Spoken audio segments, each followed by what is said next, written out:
Ça y est, c'est aujourd'hui la sortie de mon troisième roman, Le Papillon de Paris, et on en parle tout de suite. Bonjour à tous, je suis Frenzo Pizarro, auteur de 3 romans, Dans l'ombre des jasmins, Ma vie de fantôme et Le Papillon de Paris, et on va s'intéresser à ce troisième ouvrage qui vient juste de sortir. Le Papillon de Paris, le rêve d'un misérable est donc mon troisième roman.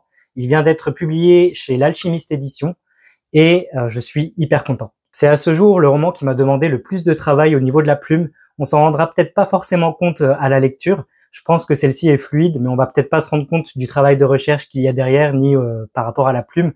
Mais c'est celui qui m'a demandé le plus de travail et celui dont je suis le plus fier à ce jour. Le Papillon de Paris, le rêve d'un misérable, c'est un roman historique. J'aime bien dire que c'est un roman historico-fictif, c'est-à-dire que les personnages sont fictifs, ils sont complètement inventés, mais ils vivent dans un Paris qui a réellement existé à la fin des années 1800, en 1888 exactement. Le Papillon de Paris, le rêve d'un misérable est un hommage à la fresque des Misérables, d'où son sous-titre, et un vibrant hommage également au film Billy Elliot. Si comme moi vous avez aimé le film Billy Elliot et la fresque des Misérables, eh bien mon livre Le Papillon de Paris rend hommage du coup à ces deux œuvres, et vous pouvez retrouver plein de similitudes, plein de petits clins d'œil au sein du roman. Mais tout de suite, je vous donne un petit résumé du Papillon de Paris, le rêve d'un misérable, sans divulgacher. Le Papillon de Paris nous introduit au personnage de Louis, un petit garçon de 10 ans et demi, un indigent qui vit à Paris, dans les rues de Paris, et qui fait tout pour s'en sortir. Il meurt de faim, il meurt de soif, il n'a pas de vêtements propres, il fait tout pour essayer de se sortir de cette situation dans laquelle il vit, et par-dessus tout, il essaie de subvenir à ses besoins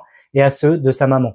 Car la mère de Louis est alitée, dans un endroit un petit peu insalubre, et il s'occupe d'elle au quotidien comme le ferait une personne adulte. Louis, c'est un petit gamin qui est débrouillard, intelligent, vif d'esprit et qui prend énormément de risques pour essayer d'aider sa mère et de survivre au quotidien. Et Louis, ce petit garçon de 10 ans et demi, il a en lui un secret, un rêve qu'il rêve de voir se réaliser un jour, celui d'être danseur. D'où, comme je le disais, le petit clin d'œil au film Billy Elliot. Bien sûr, on est en 1888, donc les garçons et la danse, c'est niette, mais Louis garde ça comme passion secrète pour lui et il fait sa danse à l'abri des regards, sans jamais en parler à personne, et entre deux vols de bouts de pain et d'accessoires en tout genre. Un beau jour, lors d'une situation un petit peu rocambolesque, Louis va mettre les pieds dans un bar atypique et rencontrer des gens qui le sont tout autant. C'est lorsque Louis va mettre les pieds dans ce bar spécial que son destin et ceux de ses occupants vont changer pour toujours.